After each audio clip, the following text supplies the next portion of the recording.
So do you prefer, because like I said, I'm kind of noticing a through line through your whole career, which I love, which sometimes doesn't show up until like you have some perspective, but do you prefer playing good or evil? Since Rosie Um, kind of played both I sides of the yeah, fence. I think Glimmer was also that. I mean, I, at least in yeah. her eyes, I'm trying to think other roles. I think I like them to be both. I mean, I think as Yeah. I've shown, like that, that duality, like you said, is really interesting and fun, and I think I like them to be both, for sure. Yeah.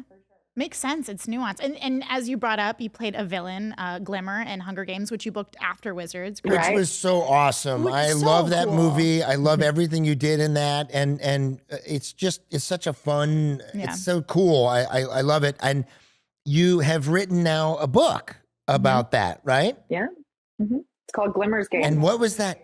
When did you go, I'm going to write a book about this? What was the experience? I mean, I've been watching you on Instagram, obviously, and I love how you involve the fans as to kind of getting things in information from them so that you're giving them exactly, what you're enjoying and what you want. But when did you go, I'm going to do a book? I'm going to do this. Yeah, so last year during the writer's strike, I was just really bored. I mean, actor's strike and writer's strike, I guess. But Yeah. I always have other projects going on. I did an album during Yeah. You're an COVID. amazing singer. Thank you. I direct a bunch of music videos. I wrote a TV show that I pitched around.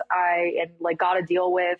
I directed my own music video. Like I always have some other creative thing going Yeah.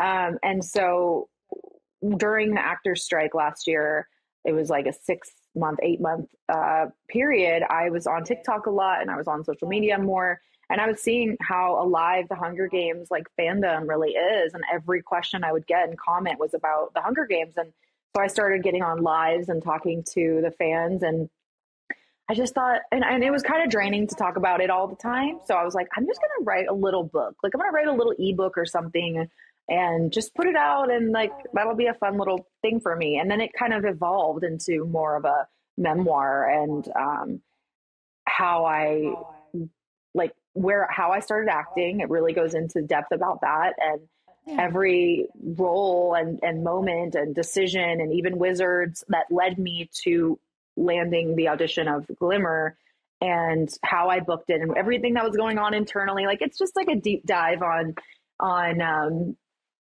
my journey to that role specifically.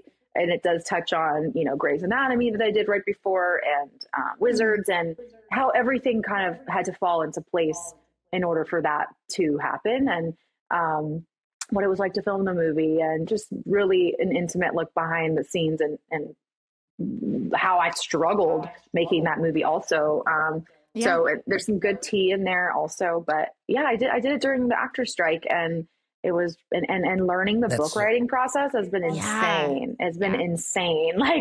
With every creative project I do, I'm like, I have this vision and I'm going to do it. And then Well, like I do it. that's a And then there's beautiful.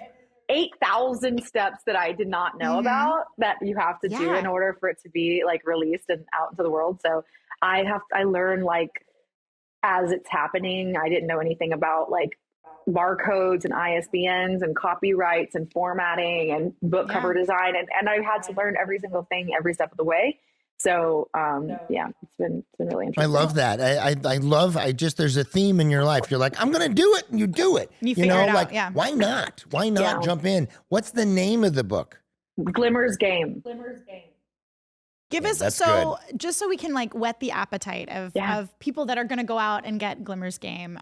What is a little piece of tea or a fun experience from the Hunger Games? You talked about it being a difficult experience. What made that experience difficult? I Or think, some like just a yeah. sneak peek. A little snippet. Okay, little snippet. I talk a lot about the audition process where How long was that audition process? it was about a month, but it actually ended up Yeah. only being one audition.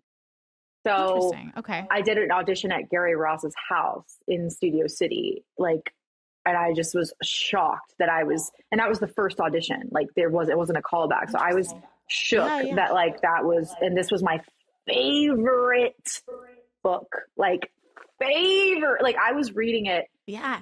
between scenes on the set of Wizards of Waverly Place. Like I was in two different worlds in my mind. Yeah, I was like obsessed with Panem and like the world of the Hunger Games. And then they'd be like, "Okay, they're ready for you," and I'd go back to Disney, you know, and Wizards, and it was that's how obsessed. I have Look pictures. At you manifesting that. I have That's so incredible. I have pictures of me reading the book with my red hair in my tiny little dressing room at Wizards. So you have to send me. I would love to see that picture. Those pictures. That's oh my so gosh! crazy. Yes, I have them, and so that was where my head was, and I was just so absorbed in this, and I had never really been absorbed in a book like that. So I just saw it so vividly in my imagination, and I thought to myself, I don't give a damn what the role is. I'll do catering on the show. I just want to be I just want to be in the movie and on that movie. I don't care what I don't care what. So you know, Did they film the audition when you went to the house? And like you said, one audition,